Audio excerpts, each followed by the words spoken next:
Welcome to Andy Staples on 3. Happy Memorial Day. We got some football to talk about today. Look, you're finishing up your holiday weekend. You're getting ready for all that is to come in the following week.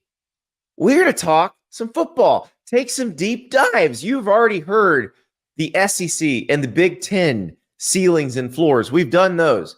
Now it's time for the ACC, the 17-team ACC. That's right. Cal, Stanford, and SMU join the club. And we are honored to have as our guest today to break it all down. You see him on ESPN and the ACC Network. You hear him on SiriusXM, College Sports Nation, and ACC Radio. Roddy Jones. How we doing, Roddy? It is always a good day when I get to catch up with you, Andy. We're talking football in May. So I'm phenomenal, man. How are you? I am wonderful. And you are the perfect person to discuss this with, because you and I were together in Amelia Island for the ACC meetings a couple weeks ago. And during that time, one of your assignments for SiriusXM was you had to talk to every single football coach in the ACC. You sat down with them. You had an interview with Dabo Swinney that went viral. You've got probably more information in your head on this league than any other human being in the world. So I am thrilled to talk about these 17 teams with 7. It's so weird when it comes out of my mouth. I know. It's weird to me too. The fact that ACC Media Days this year is going to be 4 days. I'm just preparing myself for the marathon that it is. 17 teams doesn't even feel real. It just doesn't. But that's where we're at. So from coast to coast, the Atlantic Coast Conference. That's right. From the Atlantic Coast to the Pacific Coast. It's going to feel real by the end of this show because we're doing all 17. So let us get right into it, Roddy. And we will start with the defending ACC champions, the team that if you ask any of their fans, they were completely screwed out of a college football playoff berth last year. The Florida State Seminoles. We look at their schedule. Opening week 0 against Georgia Tech in Dublin. This is a very different team than the one that went 13-0 and won the ACC last year. But, Roddy, I got to say, this is the only team in the ACC that I have with a ceiling of national title. I agree. I think this is the only one that you can imagine them playing in that last game even. You know, I think there are other ACC teams that could make a college football playoff. This Florida State team ceiling is 12-0 in the regular season, winning the ACC championship, getting to the college football playoff with a bye, as they'll be a conference champion and likely be one of the highest 4-seeded conference champions. They get a bye, they play a couple games and be in the national championship game. A lot of it's going to depend on the play of that guy, DJ Uiagalelei. But really, I think it's going to depend on Mike Norvell and his ability to shape that offense in a way that accentuates DJ Uiagalelei's strengths, because he has them. The arm strength, throws a really nice deep ball, his ability to run in short yardage, and get away from some of those, not weaknesses, but the things that aren't quite as strong, like the accuracy in the short to intermediate game. Oregon State did a pretty good job of it by running the ball. We'll see if Florida State's able to do the same thing, but I think this is absolutely a team that could contend for a national championship. Yeah, and Roydale Williams coming from Alabama as a potential RB1, I think he could have a very big year, especially in the read option with DJ. Yeah. Another guy coming from Alabama, Malik Benson, the receiver. I think they have some pretty big expectations for him. That's the thing. This roster is so different, Roddy, because you look at Jared Verse, first-round pick. Keon Coleman and Braden Fisk were second-round picks. So they're like, their biggest stars have moved on.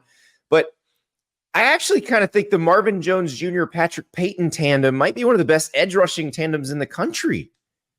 It should be. I mean, when you talk about measurables and length and ability to affect the quarterback, Patrick Payton was really good opposite Jared Verse last year. And so who do you pay more attention to? Last year, all the attention went to Verse. If you switch all that attention to Payton, now Marvin Jones Jr. has a field day. If you look at Marvin Jones Jr., I mean, look at Florida State's track record taking transfers from the University of Georgia on the defensive line. Jermaine Johnson turns into a first-round pick. Marvin Jones Jr., Florida State legacy, it's going to mean a lot to him. So I really like that defensive front. I really like their secondary. Azarie Thomas, it has the ability to be the next big defensive back for Mike Norvell and Florida State. I'm hesitating because I don't want to go so far as to say he reminds me of Jalen Ramsey, but like, he's built like Jalen Ramsey. He's not Jalen Ramsey yet, but he is built like Jalen Ramsey. So I really like it. The Malik Benson piece too. You hit on it.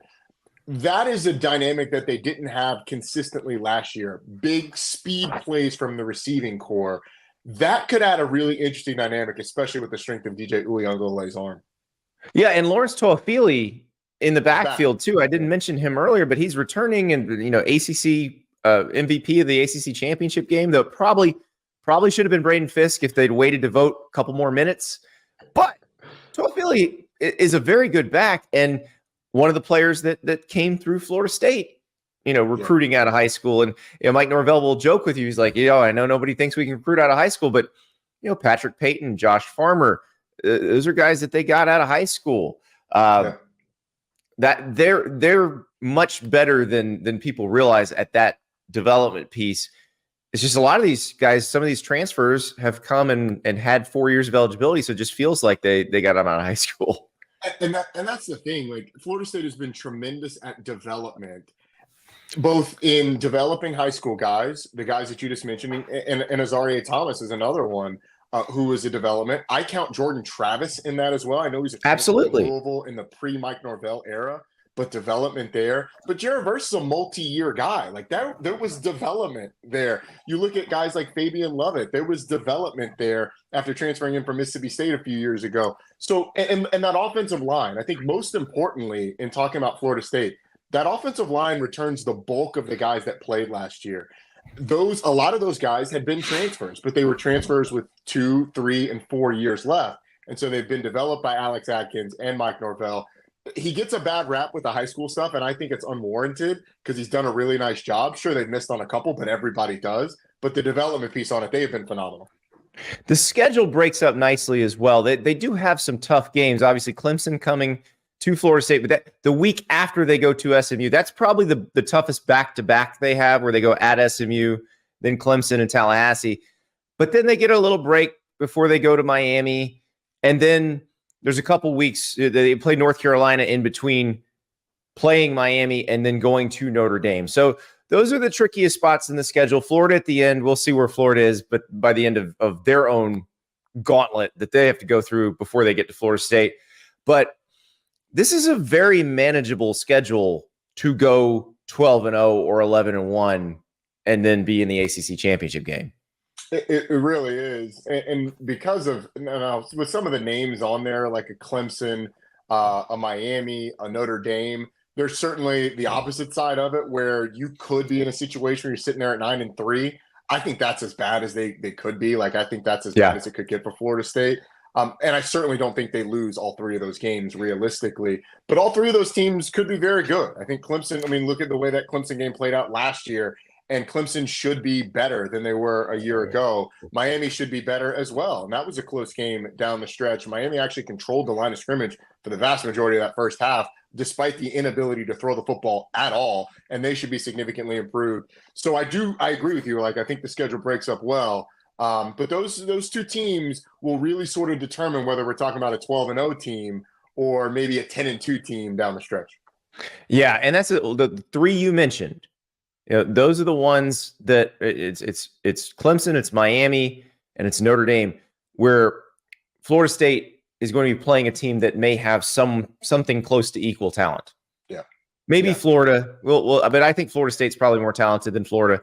So most of these other games, they should be able to out-talent people, which, again, when you think back to what Mike Norvell took over, that's quite a step forward. So they're in a good spot. Roddy, before we get to our next team, I got to tell everybody about Game Time, because if you would like to see the Seminoles this year, like maybe you want to go see them in Dallas playing at SMU at the end of September, you can do it. You can go to Gerald Ford Stadium and see them play against the Mustangs. You could also, see SMU play against its ACC schedule. I'm sure the SMU fans are they got a whole bunch of new road trips. They're like, okay, how do I find tickets? Well, you go to Game Time. And when you go to Game Time, you can look exactly where you'd be sitting in the stadium. You can turn your phone and it'll be like turning your head in your seat. So you know exactly what seat you're getting. With the all-in price, you know exactly how much you're paying. Couple more taps. Those tickets are yours. Use the code STAPLES to get $20 off your first purchase. That's code STAPLES, $20 off your first purchase. Terms do apply. But go to Game Time. They have tickets for every single game, even if it's sold out. Even like you want to go see Florida State play at Notre Dame in South Bend, you can do that. Florida State, Miami. Those tickets are actually a pretty good deal right now. You can get really good seats for less than $200 right now for that Florida State Miami game. So head to Game Time, check it out. Any college football, concert, comedy show tickets you want, they got them all. The best tickets. Last minute, doesn't matter. They're all there, guaranteed. Go to Game Time. Use the code STAPLES, $20 off your first purchase. All right. Let's talk about one of the newbies. The Southern Methodist University Mustangs, the Pony Express rides into the ACC. And they get Florida State right out of the gate at home. And then they go to Louisville. So they get baptized pretty quick here, Roddy. They certainly do, man. And you know, SMU, we've called them the walk-on of the conference, maybe a little unfairly, but they aren't taking any. Not really. They're not taking it. I know. Yeah, they're not taking the salary really, money. Who among us hasn't played with that rich kid walk-on? I wasn't the rich kid walk-on, by the way. Look, we've all played with them, and sometimes they end up performing really well. So I am bullish on SMU this year. I am excited to see what they do in the ACC.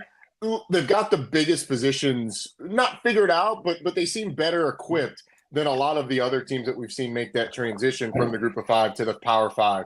They've got the quarterback figured out, and they've got an offensive line that's full of a lot of Power Five transfers that is going to be pretty cohesive going into next year. And it was one of the best offensive lines in the Group of Five, maybe the best offensive line in the Group of Five a year ago. So look, the opening slate in the ACC, Florida State, Louisville, that's tough. But then it gets much more manageable on the back end. At Stanford's not going to scare anybody. At Duke's not going to scare anybody right now. Pittsburgh coming off a really down year. I don't really know what to make of Boston College. We'll talk about that a little bit later. At Virginia is a plucky team, but I think SMU's better. And then Cal, they should be able to run the back half of that schedule pretty well. So I don't think this is a team that's going to make an ACC championship game. Those first two games probably prevent that. But I do think it's a team that could end up 9-3 at the end of the year, very realistically, especially if they get off to a good start in the non-conference. Yeah, I have them at 10-2 for the ceiling. If all goes right, if everything goes right, and then maybe you are in the ACC championship game, depending on the two. Preston Stone is the presumed starter at quarterback, but Kevin Jennings came in and played for them in the American Championship game last year, and they kept them both. It apparently was touch and go a little bit with Jennings for a while, but they kept them both. And I talked to Rhett Lashley about this. So he's a Gus Malzahn disciple. He and Gus had a lot of discussions because Gus's UCF team went from the American Conference to the Big 12 last year, and it was Gus's toughest year as a head coach. And the depth caught up with them. They had a collapse against Baylor. They probably should have beaten Oklahoma and didn't. And so Gus gave Rhett quite a bit of advice about how to handle depth as you move up in conference.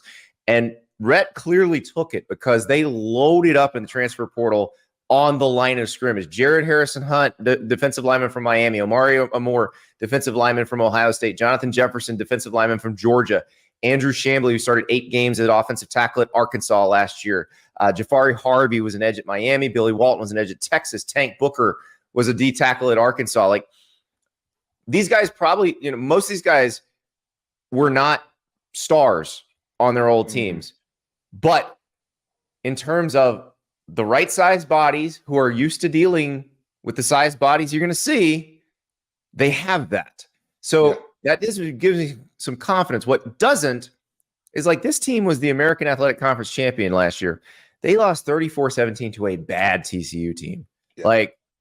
That's and TCU's TCU's an established Big 12 program that's deeper. So I look at the BYU and the TCU game, which are not ACC games. Those feel like must wins if you want to have a really good season. Like it doesn't. Nobody's expecting you to beat Florida State, but beat BYU and TCU, and I think you're going to have a really good year. I could not agree more. Like those two games to me are the difference between 9-3, 10-2, and 6-6. And you know, obviously, if you're at 9-3, you lose two more games. You're already at 7-5. But then, what does that do to your confidence as well? If you're limping, I mean, if you lose one or those or both of those two games in the front half of the schedule, you're looking at 2-4, 3-3, and then going into the back half. How do you rebound for that? So I think those games are big. Yes, from a win-loss standpoint, but also from just a morale standpoint going into ACC play against two of the best in the league. So I could not agree more. I think the BYU game, the TCU game are sort of not the ultimate determining factors because there's a lot of football after it. If you want to have a special season, you better take care of business in the non-con.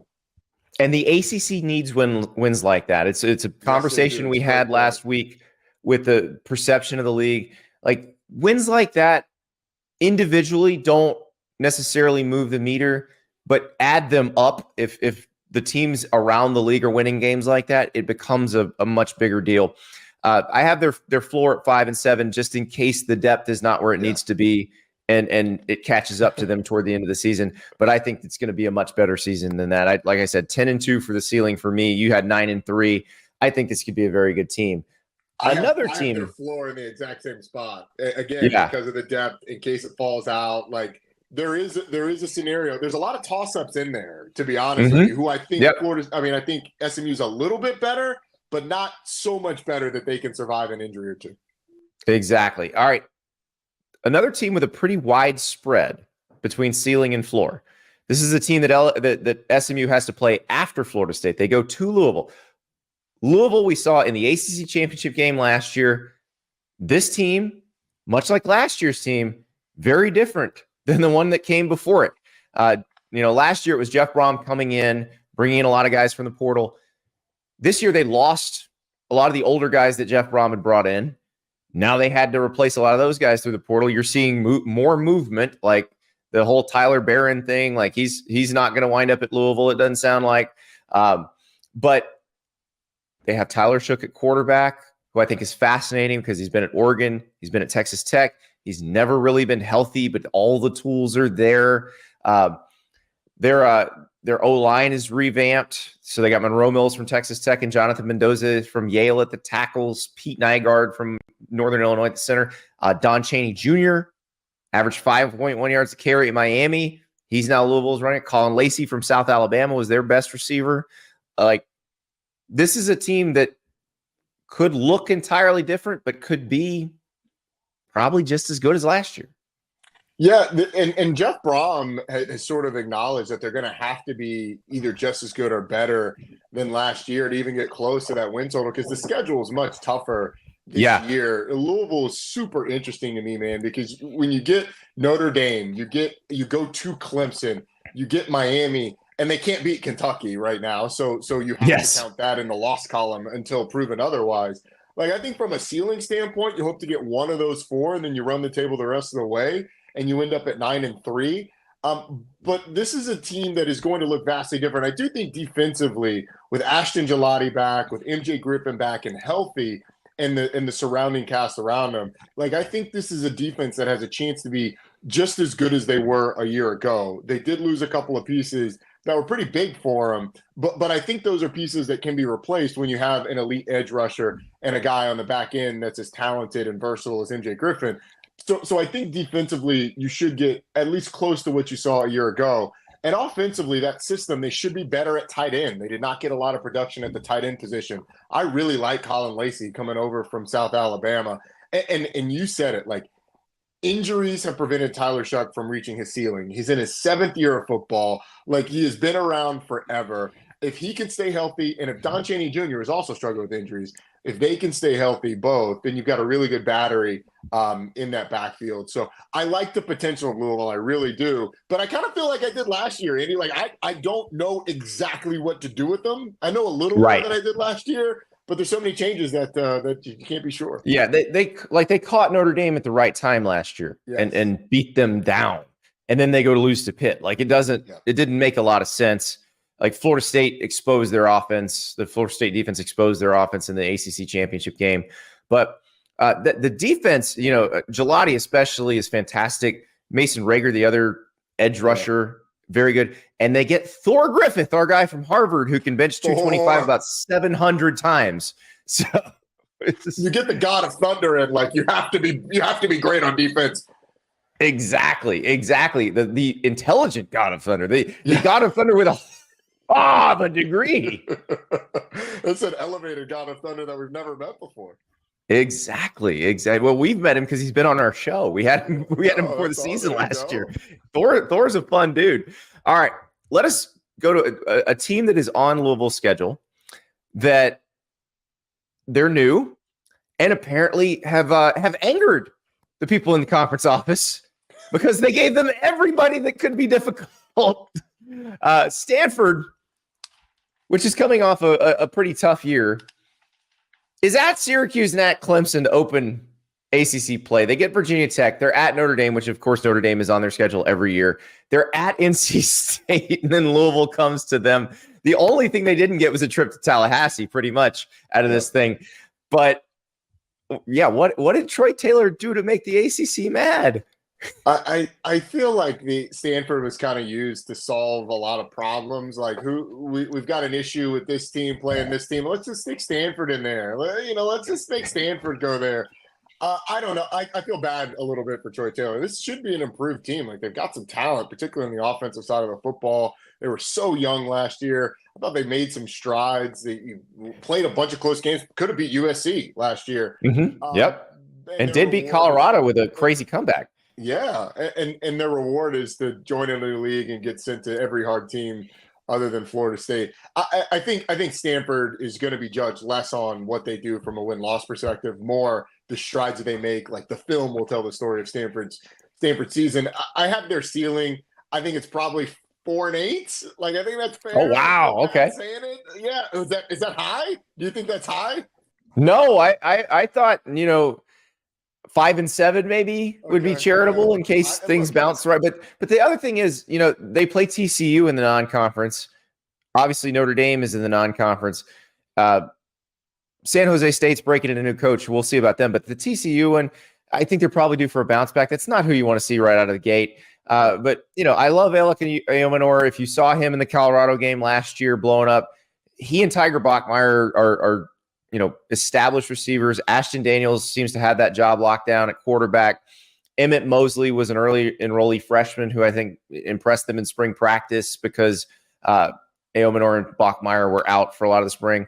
They got a couple of good edge rushers. So I think they might be able to surprise somebody, but it's interesting. They were the least experienced team in the FBS last year, and they're not much more experienced this year. So it will be probably tough sledding, and the schedule just, brutal. 5-7 for me on the ceiling.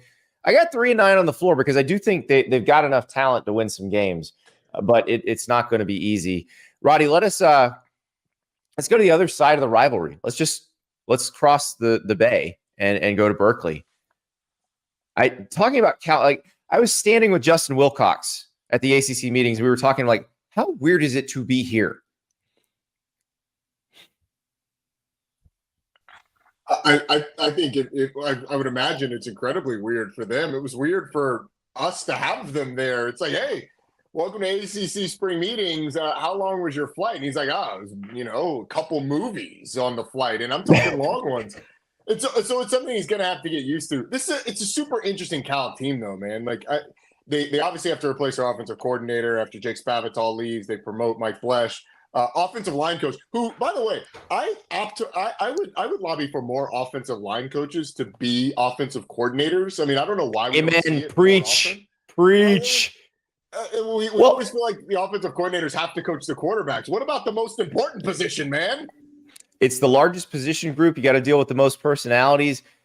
You deal with the most people in general. And Mike Blesh did a really good job last year putting this line together. He's got a lot of experience coming back on it too. And like Jaden Ott led the nation in all-purpose yards per game. It wasn't all Jaden Ott. There were people blocking for him too. I enjoy this team. And I think promoting Mike Blesh after you lose Jake Spavital to Baylor is very helpful because you want some continuity in that offense. I like Fernando Mendoza. Like, we're going to talk about a couple of really fun quarterbacks here when we talk about Boston College and Virginia, kind of wild card guys where you don't know what's going to happen. Let's put Fernando Mendoza in that club too. Yeah, we should, but they've got a little bit of a quarterback, not a little bit. They've got a quarterback competition. Chandler Rogers comes in from North Texas to compete with Fernando Mendoza. I think it's probably Mendoza's job, although Justin Wilcox is pretty tight-lipped about it at ACC Media. He was honest, but it's a real competition that they're going to take into the fall. So we'll see who wins the quarterback job. I love the offensive line. I love Jaden Ott. I think that defense should be better. Like, that was a Cal defense that was not vintage Justin Wilcox. Right. So I like this Cal team. Now, we go to the schedule. Exactly. At Florida State, Miami, NC State. You go to SMU, who I think is going to be good. You go to Auburn early in the year. Like, I think that Auburn game is really important. So I gave Cal a ceiling of 8-4. Because I don't know that you're getting at Florida State, NC State I like a lot, and Miami. Yeah. And then one of the other ones, like, I don't know what to do with Oregon State now with the turnover that they've had. So I think that's probably a win. I guess I if you're generous, you could go 9-3 as the ceiling. But I think 8-4 is probably more a realistic ceiling. I had 7-5 as the ceiling just because the schedule's so hard. If you're not going to Auburn and San Diego State with Sean Lewis coming in, we don't know what they're going to be. Right. But traditionally, San Diego State has been a tough out. So, the at Auburn thing, if you watched our SEC ceilings and floors shows, I think Auburn's going to be quite a bit better this year than last year. So, and then you're at Florida State, you got Miami, NC State, Oregon State. It's interesting with some of these games. Like, I don't think Oregon State views Cal the way they view some of these other former Pac-12 schools. Like, Cal, it's not Cal's fault that Oregon State's in the situation it's in. So it's probably not, we're going to try to destroy their hopes and dreams situation like when they play Oregon. But I'm sure they want to win that game pretty badly because, they're in a different situation. Cal did get a lifeline from the ACC. So, yeah, I had 7-5 as the ceiling, 3-9 is the floor, just because, again, the schedule's so hard. It's a widespread. I had 4-8 as the floor, but I agree with you, man. Like, if it goes wrong for Cal, it could go really wrong because there's not a lot of places you can hide. There's no weeks where you're going to roll it out there and likely get a win if you don't play well. All right, let us go to a team that I know everybody wants to talk about. Everybody has takes, and you had an interview with their head coach that went viral. We ended up doing almost an entire show on what he said. Dabo Swinney.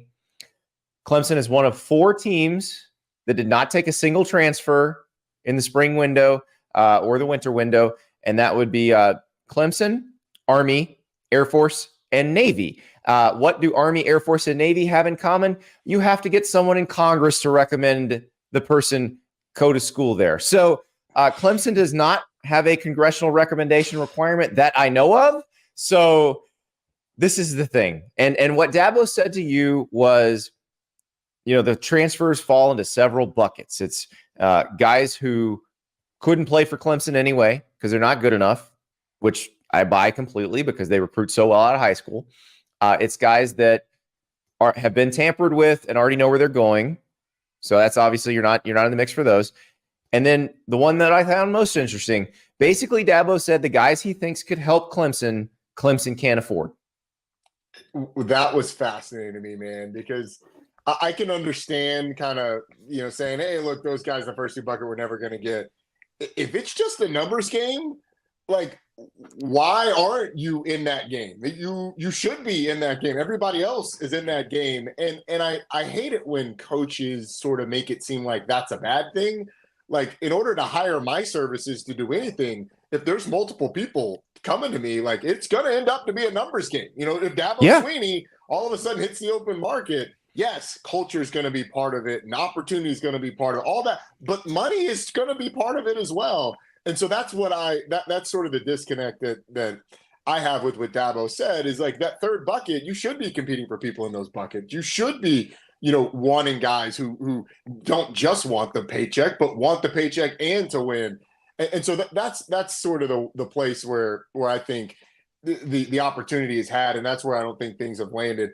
this is still a really talented Clemson team. No, last year's team was a really talented Clemson team. And if they don't turn the ball over, if they make a couple of decisions different late in games, then they're a much better team. I think the ceiling for this team this year is 10-2. I think you could talk yourself into 11-1. They ain't beating Georgia, but you could convince yourself that they could go down and beat Florida State in Tallahassee. They almost beat them at home last year. If it wasn't for that Cade Klubnik, getting sacked and then Kalen DeLoach returning it for a touchdown, changed the tide of the entire game as they were up 7 and driving when that happened. Now, I think on the other side, NC State's on that schedule. NC State beat them last year, and this is a better NC State team, I think, this year. And then obviously South Carolina's a coin flip at the end. So ultimately, like, I think this is a Clemson team that's probably somewhere between 10-2 and 8-4. 8-4 would feel like the sky is falling, but I think it's a legitimate college football playoff contender and should be, to be honest with you. The way they've recruited out of high school, the way that defensive line looks with Peter Woods and those guys up there, Barrett Carter at linebacker, Wade Woodaz looks to be a guy. They've got Avion Terrell, AJ Terrell's little brother on the back end. Phil Moffitt's back on offense. They're excited about Bryant Wesco, although, if I had a nickel for every time they've been excited about a receiver in the last 5 years, I'd probably have $1. But it's all going to come down to how good can Cade Klubnik be really in the moments that matter, the biggest moments. Yeah, Bryant Wesco and Sammy Brown in that freshman class, like they look like the kind of guys Clemson usually gets, make an impact, and then develop and get even better and wind up becoming good NFL players. Like they're still good at that. That's the thing that gets me. I'm with you. This is a college football playoff team at the ceiling. This is an 8-4 team at the floor. Like there's not a ton of drop off, but where the disconnect is for me is they could be a team that could be competitive with Georgia. They could be a team that, if they get in the playoff, could beat teams in the playoff, except they don't do the things that the other teams do to build their rosters, which means there are holes on the offensive line, at receiver, that they could have been filling all this time, and they're not. Could not agree more. The portal for Clemson is less about, filling up a roster. Like, you just pick and choose. When a Caleb Downs is on the market, like, you go and you get Caleb Downs, or at least you're in the running for Caleb Downs. I know Georgia didn't get him, but Georgia was trying. Why? Because he's the best defender in the country, damn near. And certainly as a freshman, he was the best freshman defender in the country. And Ohio State outbid you. Okay, that's okay. Like that, but those are the guys that you should be competing for. Reportedly, they went after 5 offensive linemen, didn't get any of them. But then one of them was from Shorter College, Roddy. He wound up at Maryland. That's the thing. Like, you should not be getting beat out by Maryland. I'm sorry. You're Clemson. You should not be getting beat out by Maryland. The schools that they're getting beat out by for the guys that they do want is a little alarming to me. Yeah. Well, so the thing is, you kind of like, Clemson is still one of those teams in the ACC that we look at as a potential playoff contender with the 12 team. Yep. We still look at them as an ACC championship contender. Yep. But we don't look at them as invincible anymore. Florida State has sort of assumed that spot. And I don't know that Florida State's invincible either. But there's another team that, as Clemson has kind of ticked down, this program has ticked up. Consistently good every year. And I know you're high on these guys because the piece they always seem to be missing was the QB. And it feels like they got it. The NC State Wolfpack. I am fired up about NC State. I think that week 2 game against Tennessee, like, it's a massive game for the league from a perception standpoint. It's a massive game for NC State. And to be honest, it's a type of game that NC State's kind of struggled in the past, the non-conference against an SEC school. Remember those couple games against Mississippi State earlier or a few years ago. Games they should have won. They end up losing one of them. So it's big. This Tennessee team is better than those Mississippi State teams. So I think it'll have NC State's attention.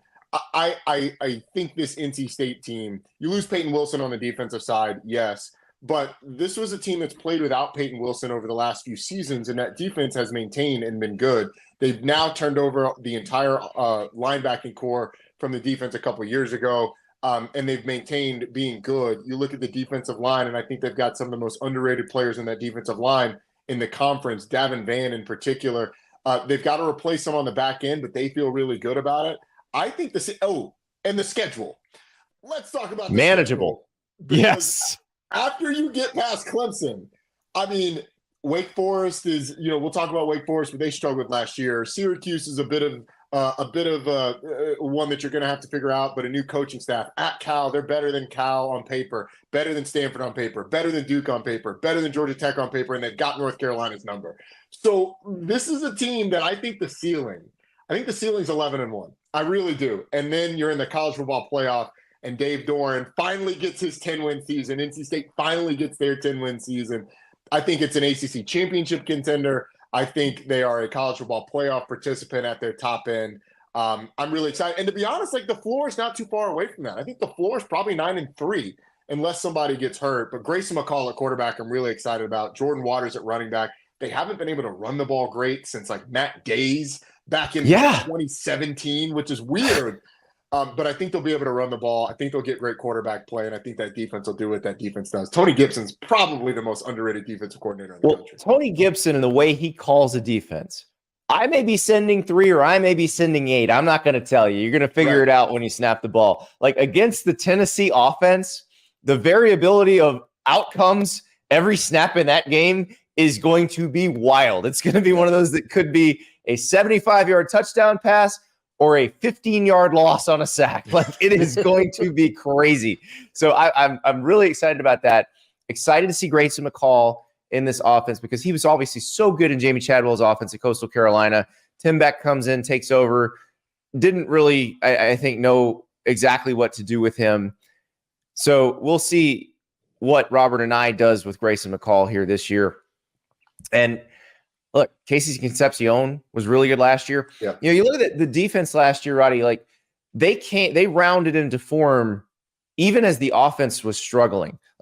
After the whole, because let's be real, they messed up the quarterback situation last year. Mm-hmm. They recruited Brennan Armstrong over MJ Morris, realized that was a mistake, started MJ Morris. He realizes, I'm pretty good.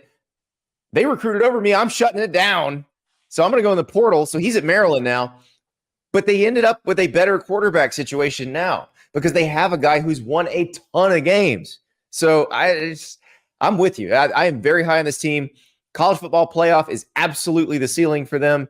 And I had 8 and 4 as the floor, but I think I was probably being generous to the teams on their schedule. 9 and 3 is probably more realistic as a floor. This is a good team and a program that I think has really found its identity. And that's so important. Just kind of knowing what you are. And Dave Doran, I think, has been establishing that over the years. And now you really kind of know what you're going to get from NC State. So that's going to be a good team. But you mentioned a team whose number they have, and that is their rival in Chapel Hill. North Carolina is in a very interesting place. Drake May is gone. All the Tez Walker stuff, he got to play for a little bit. He's gone. Omarion Hampton, though, is back, and he is a star.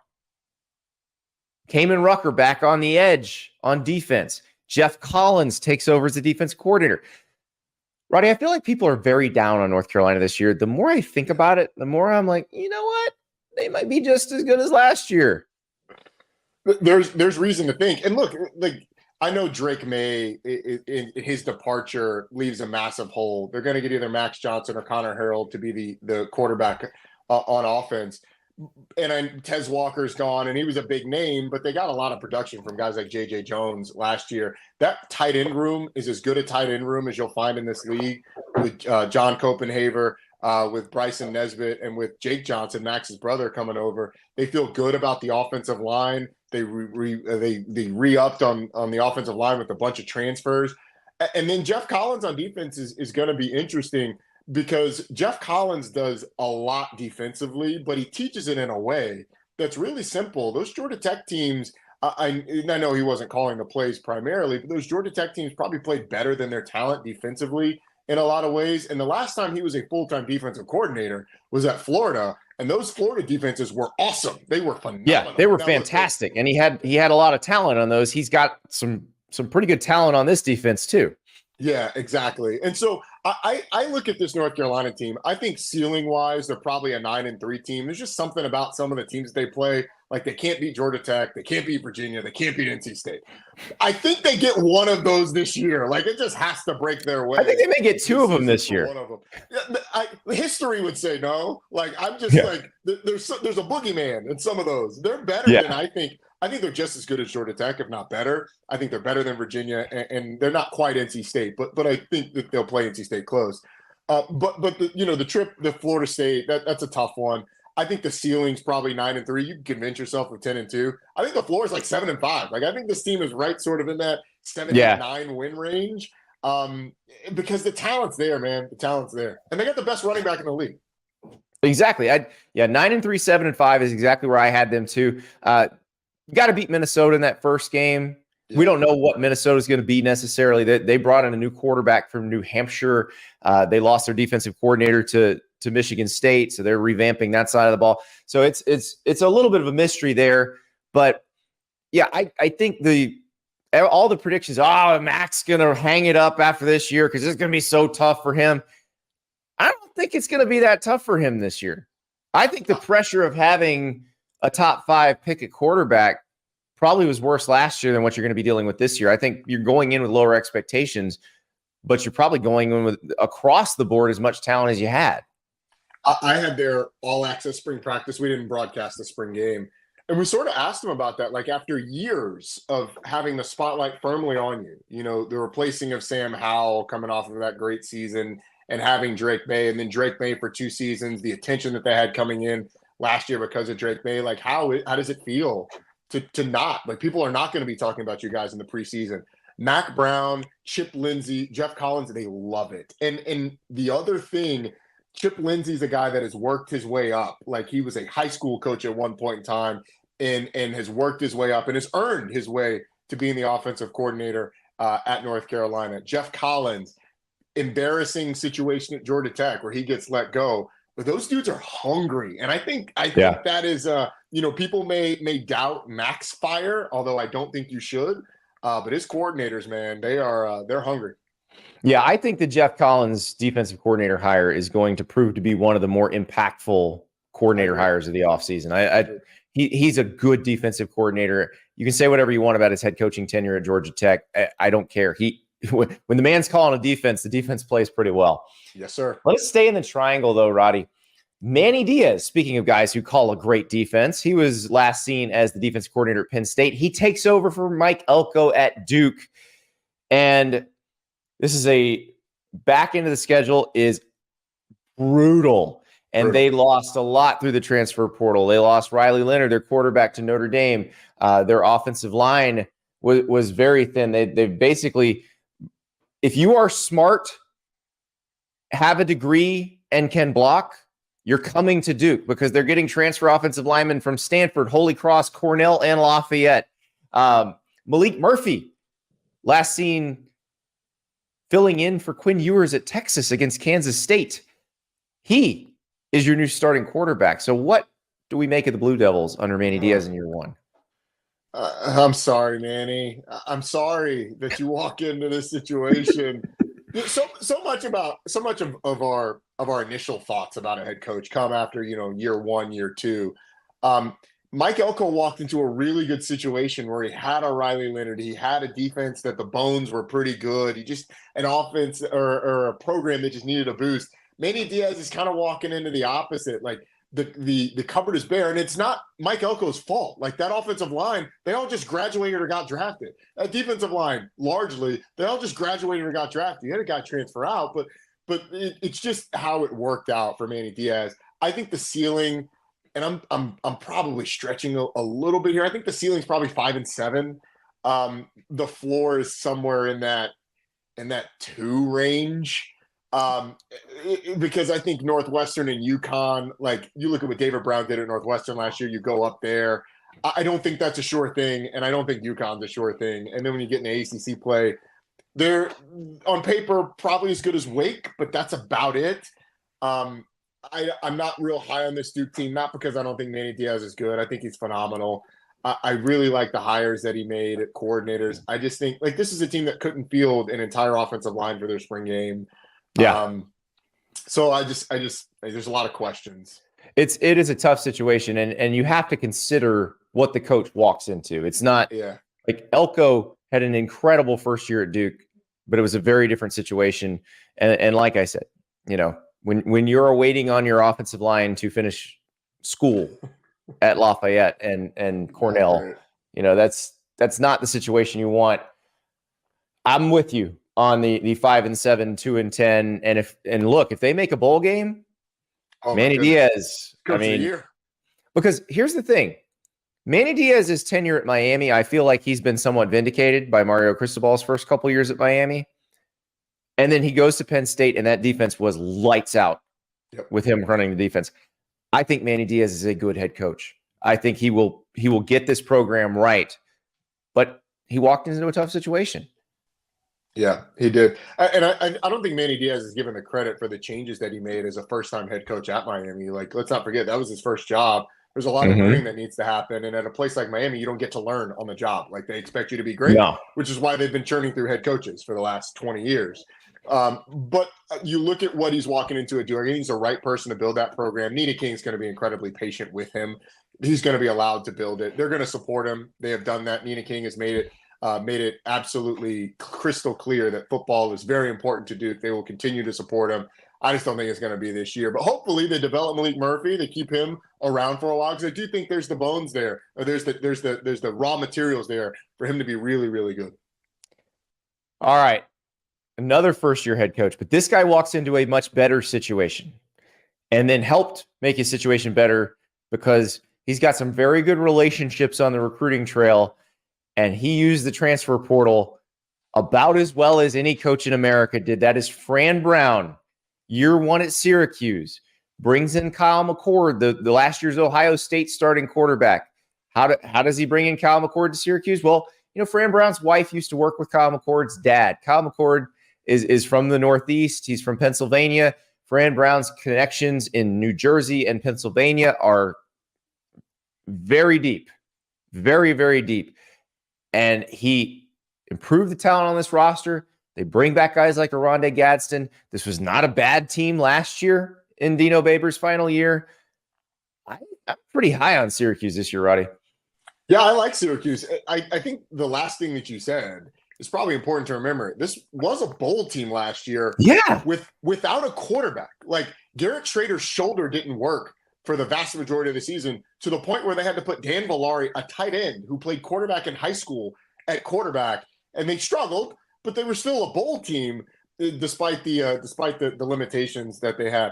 I am high on Syracuse. I think if you look at that schedule, like, I don't think they're better than NC State. I don't think they're better than Virginia Tech. I don't think they're better than Miami. But everyone else, I think, is a winnable game for them, including Georgia Tech, which is a bit of a toss-up, but including Georgia Tech. So I look at Syracuse, and I think their ceiling's 9-3. I think this is a team that defensively, we'll see how the shift, going from Rocky Long's 3-3-5, literally Rocky Long, he was a defensive coordinator last year, to what Elijah Robinson wants to do with more of an even front. I'm curious if they have the bodies. They had an influx of talent. You mentioned the guys offensively. Fadil Diggs. Did a great job for Texas A&M last year. Was probably their second best defender for the vast majority of the season last year. His versatility, I think, is going to help them a ton. I really like the coaching staff. I think Elijah Robinson's a star in the making as a defensive coordinator. Fran Brown's got this infectious personality, so I feel like they're going to play hard. Will there be some bumps as a first-year head coach? Probably. But I think their ceiling's 9-3. And from a floor standpoint, I think it's still a bowl team. I think they're probably 6-6 at the floor. That's if all the toss-ups don't go your way. Yeah, I feel the same way. I had the same thing. At UNLV is slightly tricky. We'll see, UNLV coming off a Mountain West championship game appearance. We're big fans of Brendan Marion on this show, the offensive coordinator, that go offense. But Syracuse has a very manageable schedule here, as you pointed out. This team was playing a tight end at quarterback for a lot of last year. Like, this is going to be a very different situation. But Fadil Diggs is a great example. Elijah Robinson obviously comes from Texas A&M, but Fadil Diggs is a Jersey guy. So Fran Brown's got those connections too. Remember, Fran Brown was working for Kirby Smart at Georgia. So working on establishing a culture at Syracuse that he's going to try to mimic a lot of what Kirby Smart does at Georgia. This is going to be really interesting because Syracuse is not the easiest place in the world to recruit, but he's already gotten some people to Syracuse that you weren't sure they would go to Syracuse. So that's a good start. And the schedule is helpful. Let us move to a school where the schedule is not helpful, and it is your alma mater, Roddy. Holy crap. The Yellow Jackets. This is a good team. Like probably an even better team than last year. Like Haynes King at quarterback after he left Texas A&M, we finally got to see him kind of playing free, and what a great athlete he is. And Buster Faulkner's offense, like he just blossomed. But congratulations, Yellow Jackets, you're getting better, and now you get to go to Dublin in week 0 and play Florida State. And then the back half of the schedule is just absolutely brutal.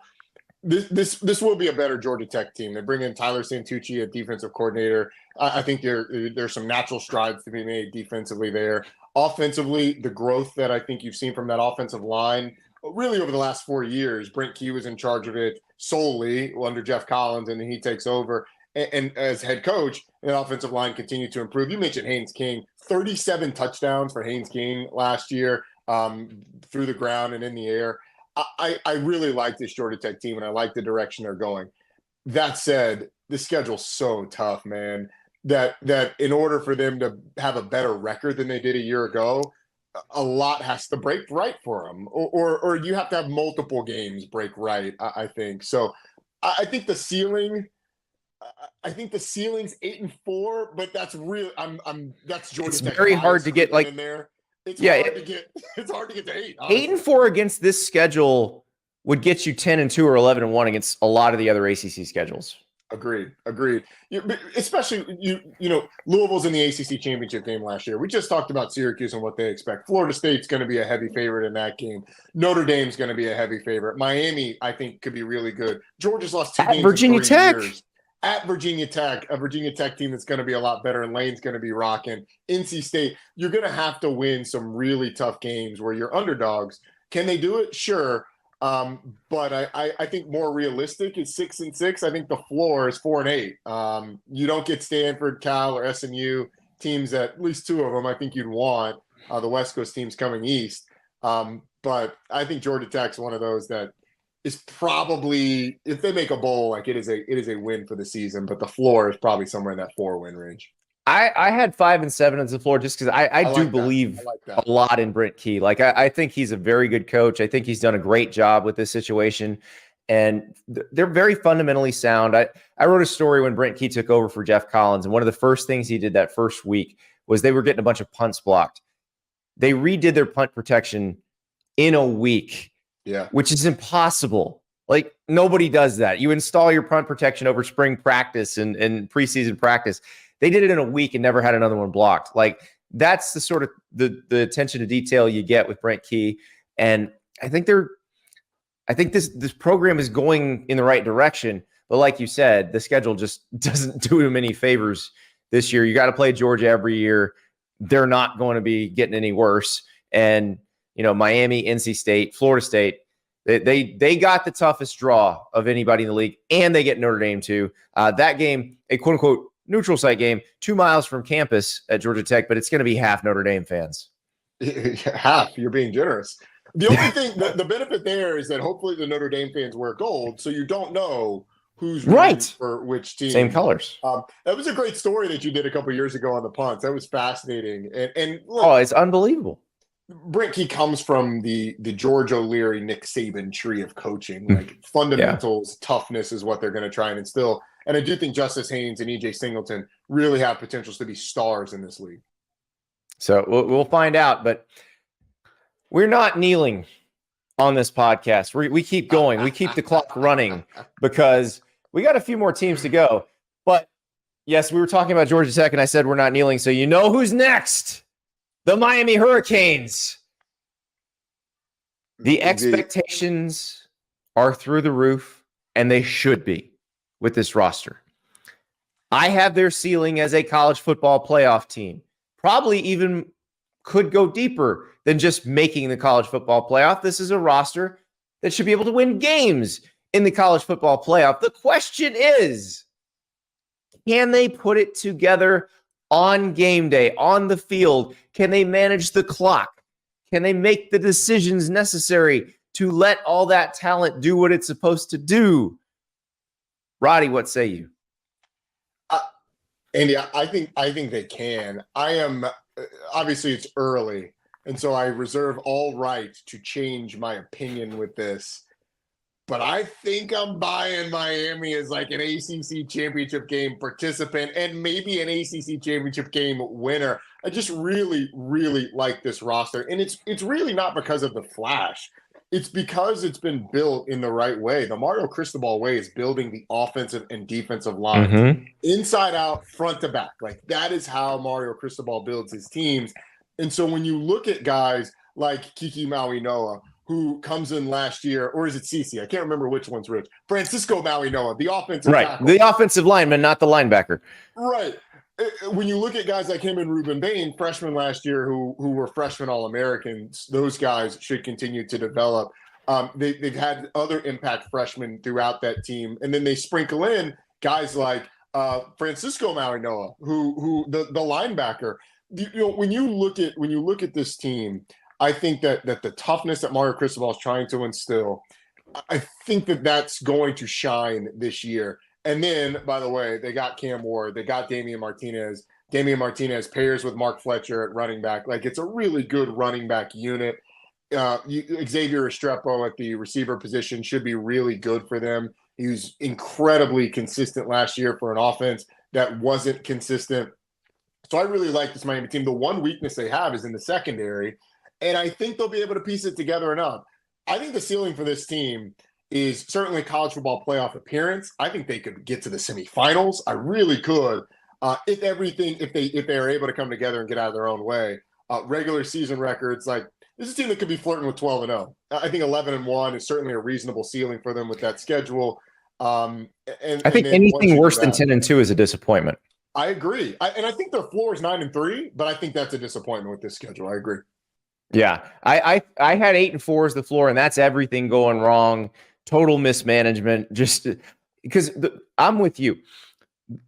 At a certain point, if you have better offensive and defensive linemen than the teams on your schedule, you're going to win a ton of games. Right. And they have better offensive and defensive linemen than everybody on their schedule except Florida State. Yep. And it's probably equal when they play Florida State. That's it. Like that is it right there. Now that first game against Florida is an anxiety bowl kind of game. Both fan bases are nervous. Both fan bases not particularly happy with the first 2 years from their coaches. Like there will be a massive overreaction to whoever loses that game.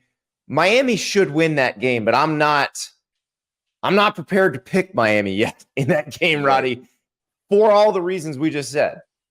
Yeah. It's probably like if I were Miami this year, I would love like just easing into the schedule and then get Florida like week 2 or week 3. Jumping into that pressure cooker as what will likely be a massive favorite on the road in the swamp. Like it doesn't feel warm and fuzzy for me. It just doesn't. But with the way Florida, with the way their roster is, the distractions they've got off the field going on, with their head coach getting sued, the fact that the top end talent, like you should have advantages at just about every position. I feel not awful about Miami, but it doesn't give me the warm and fuzzies. It certainly doesn't. No, but if they win that game, massive confidence boost. Yeah, gets you going to the rest of that schedule, which is very manageable until you play Florida State. Like that, 100%. Just keep on rolling until the Seminoles come to play you, and then you kind of figure out what you are. But that's the challenge for Miami is deal with that stress of that first week, and it can set you up or it can set you back. Another team, Roddy, that I know you're very high on, and this is one that when I was at ACC meetings, talking to the people who know the league the best, talking to coaches in the league, this team kept popping up in conversation. Virginia Tech. Has Brent Pry got this thing completely turned around? I think he's really close, man. I think he's really close. Now, the critics would say in the back half of that schedule, they really got hot. The schedule wasn't the toughest, but look at the way they played and the way they coalesced around Kyron Drones. Offensively, this team made such big strides. And Andy, I think part of the underrated parts of Brent Pry, he has worked with 2 first-time coordinators, Tyler Bowman on the offensive side, Chris Marv on the defensive side, And those guys have made significant improvements. And you can see it. Like at the beginning of the year last year, defensively, Virginia Tech gave up a ton of big plays, just big play after big play.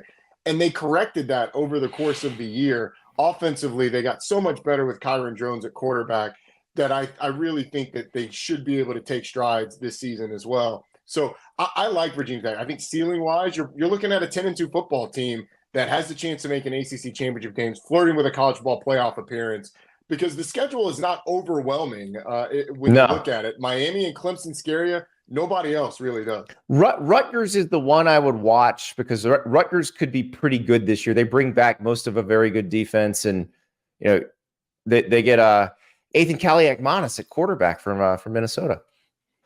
Yeah, it'll be the that's the what do they call them? The Greek rifle? I think that's right. You didn't expect an Ethan Kaliak-Manis reference in this show. I did not. I certainly did not. But look, the other thing is they get Ollie Jennings back.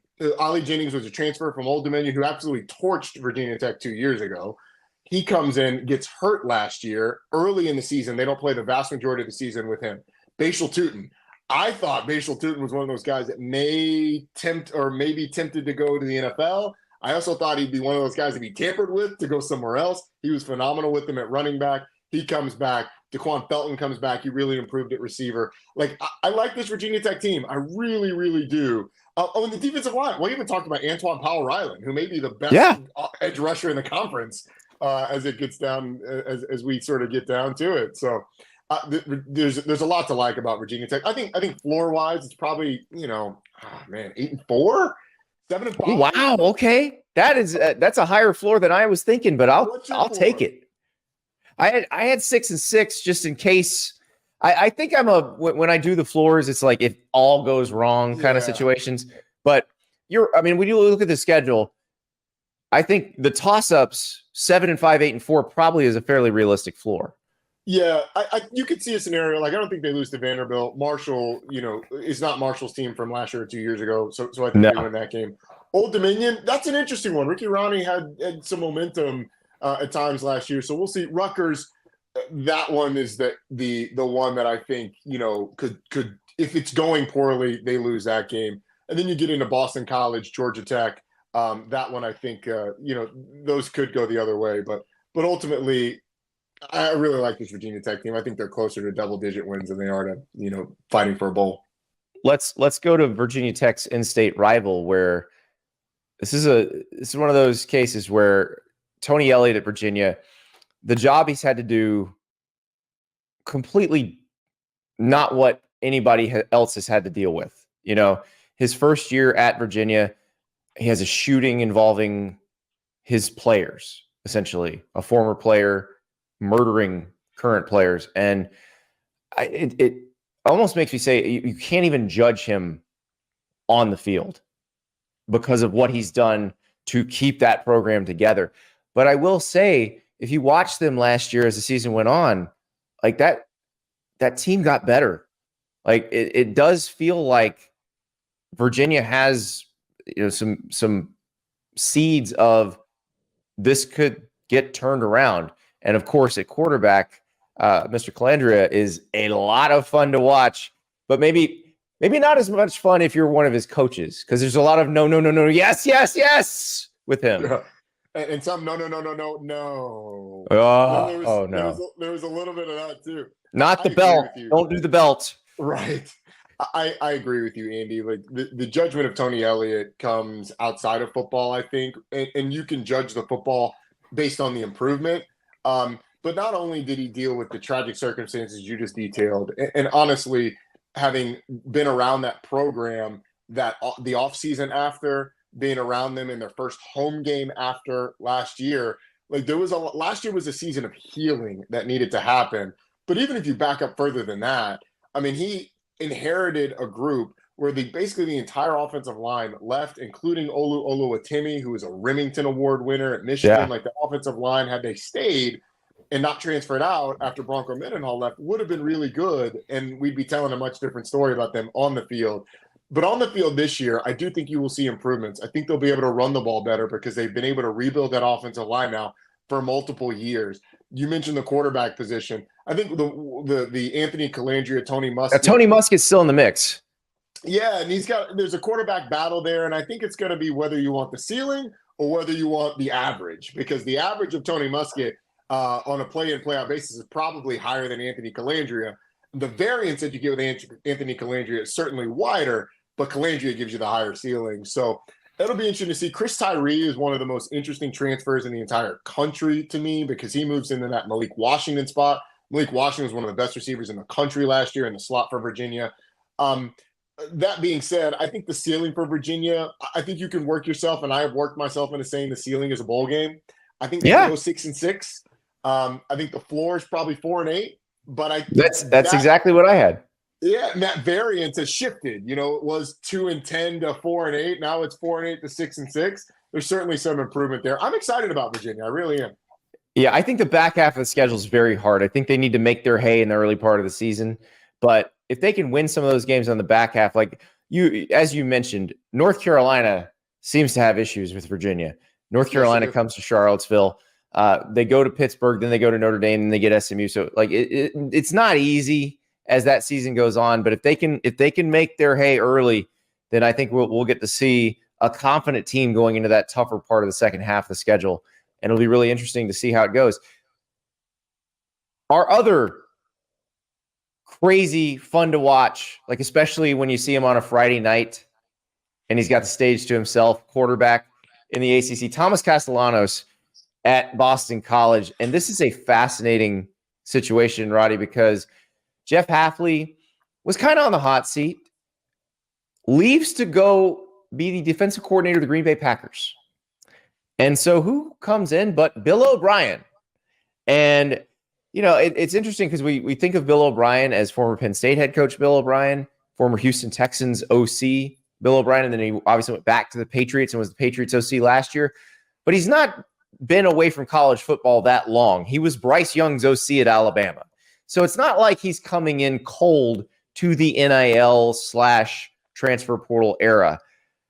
What do you see Bill O'Brien doing in his second stint as a college head coach? I think the first thing we need to recognize and give Bill O'Brien his flowers for is he's been a hell of a head coach. He might still be in the NFL if he wasn't a terrible GM when he was with the Houston Texans. Like, they were good until he had both responsibilities, and then they sort of went downhill. And a lot of that was locker room related and just not handling that well. But he's been a hell of a football coach everywhere he's been. And so I expect big things from Bill O'Brien and Boston College in the long term. Now, what does it look like in the short term? I think a lot of it's going to depend on the consistency of the play of Thomas Castellanos. He has been incredibly exciting, but there were also some of those moments where there were negative plays that were taken. There were some turnovers, not a ton, but there were some turnovers last year. And so I think the development of Thomas Castellanos in the offense that Bill O'Brien wants to construct is going to be really, really interesting to see how they how those two things mesh. So and here's the other thing. Like, I don't think Jeff Hafley left the cupboard completely bare at Boston College, particularly with Thomas Castellanos, with some of those offensive linemen, with some of the performance of the defense. Like, I think there's talent there. So I look at Boston College's ceiling. I think at the ceiling they're 8-4, and then floor probably 5-7. But I still think they're around a bowl team no matter what. Yeah, at Missouri is not an ideal out of conference game, but that's one of those that, like, if you can win that game, it's huge for the league, because Missouri is an SEC team that has designs on a college football playoff berth. They should, if there was a 12 team, they would have made it last year, and they bring back Brady Cook and Luther Burden, and they got to revamp their defense. But if you can go in there and score a bunch on that revamped defense, you steal a win there. Yep. You've done a huge service for the entire conference. If you're Boston College. They also have Michigan State, and that's a fascinating one because we don't know what Jonathan Smith's going to be at Michigan State.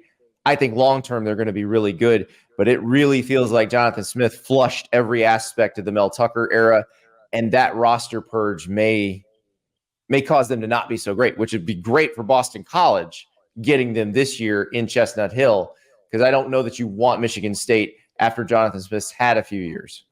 Yeah, you certainly do not. Their non-conference schedule is There's a lot of variance that could happen. Obviously, Duquesne is Duquesne, and they should beat them. But at Missouri's better than Boston College. Michigan State, I agree. Like the purge probably buys you a year where you can catch Michigan State. Western Kentucky's in an interesting place though, because that's been a team that has been phenomenal on offense really since Tyson Helton's been there. They lose Austin Reed, they lose Malachi Corley, but like I don't bet against. Well, TJ Finley's their new quarterback. So TJ Finley was it LSU? This is why we need to have who he play for, because I forgot TJ Finley was going there, who did like a nice job at Texas State at times last year. Like he was awesome at Texas State last year. Took him to bowl game. Yeah, for a big part of that season was like leading the conference in terms of the race for conference player of the year. Like he was very good. So yeah, look, you don't count Western Kentucky out. Like that was a sneaky one. Yeah, exactly. So don't worry, Roddy. We have a game show that we're going to play here in the next few weeks. We were actually going to do it last week, and then all this news broke. But we have a game show coming up called "Whose Team Is It Anyway?" where we will be quizzed on who the new team is, who the old team was, how many old teams there were in the case of a TJ Finley. So yeah, that'll be a fun one. So fascinating to see what happens with Boston College. Another school that, Roddy, Pittsburgh won the ACC in 2021. The wheels fell off in 2023. New OC, Cade Bell, son of former Florida great quarterback Kerwin Bell, who was worked his way up to he won a Division II national title at Valdosta State. They were at Western Carolina last year and had a really record-setting offense, and that's what got Cade Bell on Pat Narduzzi's radar. So he comes in, but they lose guys like Deion Haynes in the spring portal. Charlie Partridge, their longtime assistant coach, who was a great recruiter for them, left to go work for the Indianapolis Colts. Where is this program right now? It's a great question. And I mean, this is a program that, as you said, is a couple years removed from an ACC championship game win. And honestly, being one of the most consistent teams in the ACC the prior 6 or 7 years before that.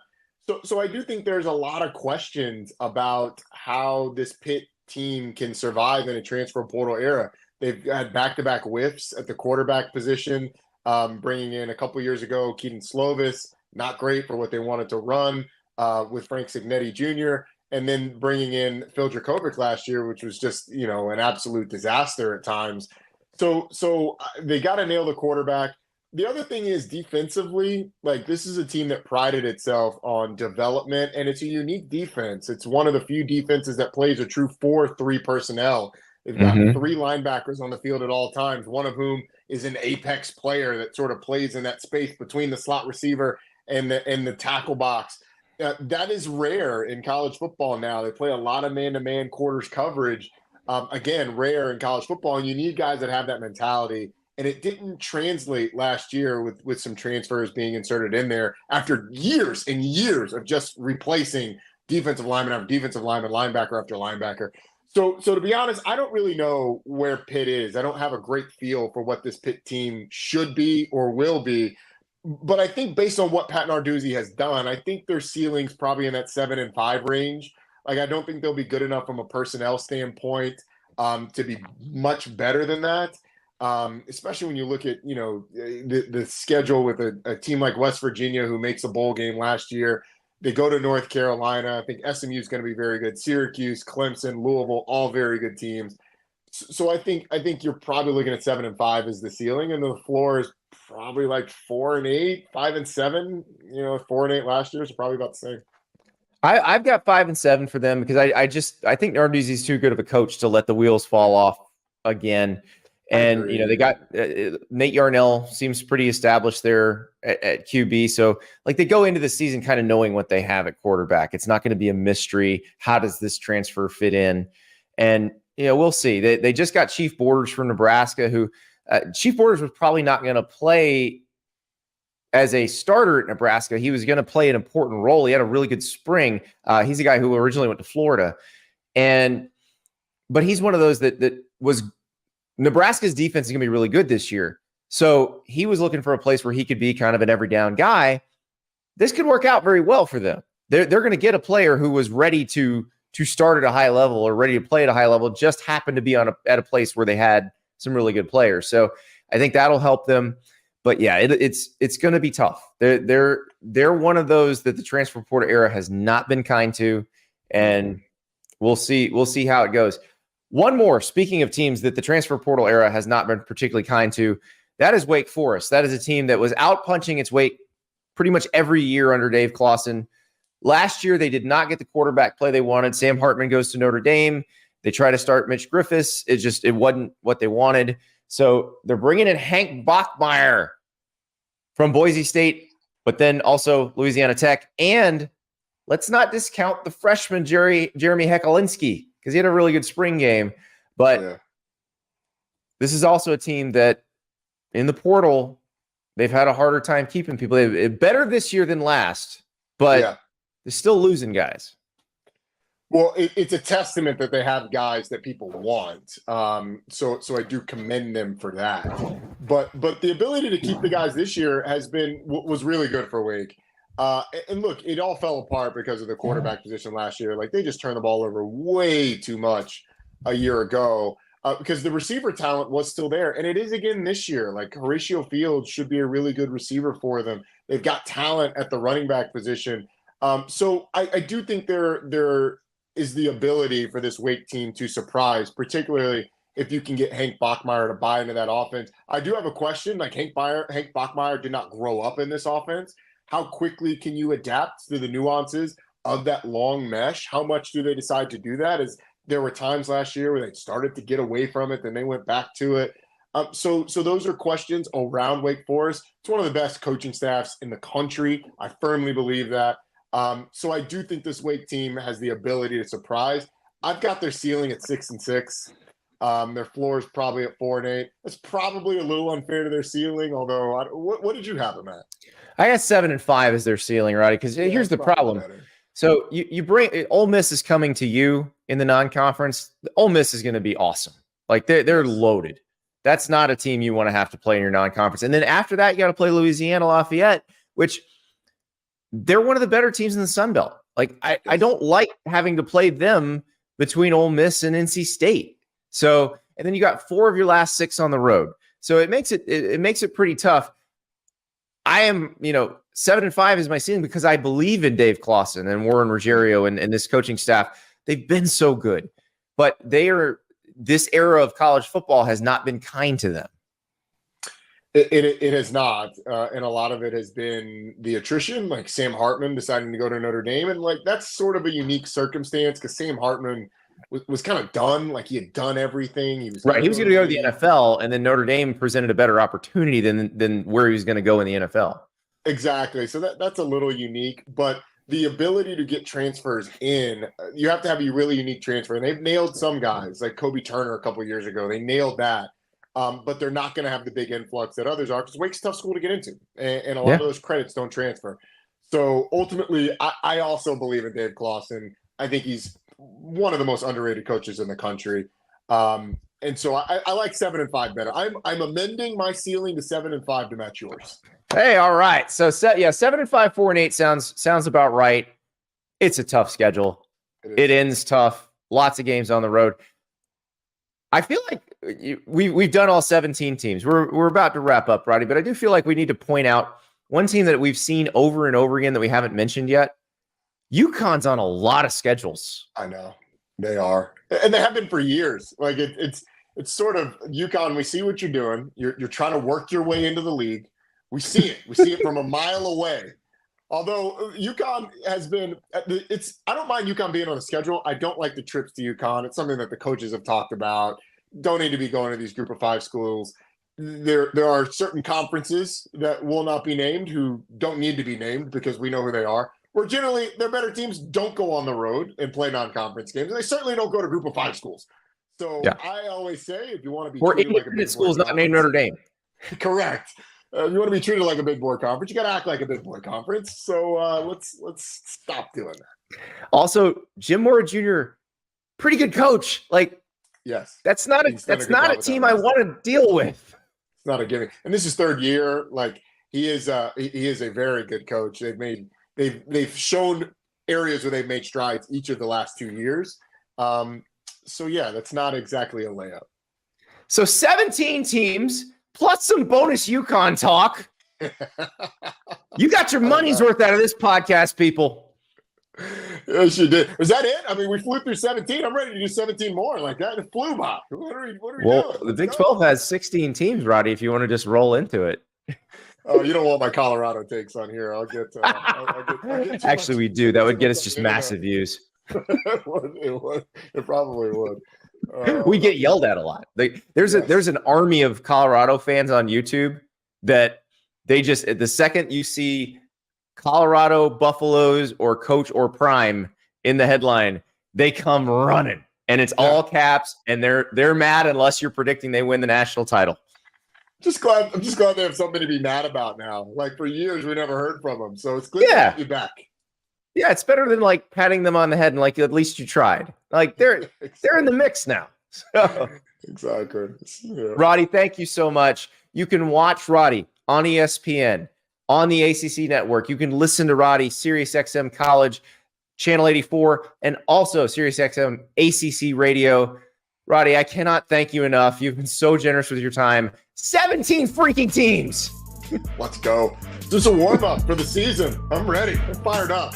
Appreciate you having me, Andy.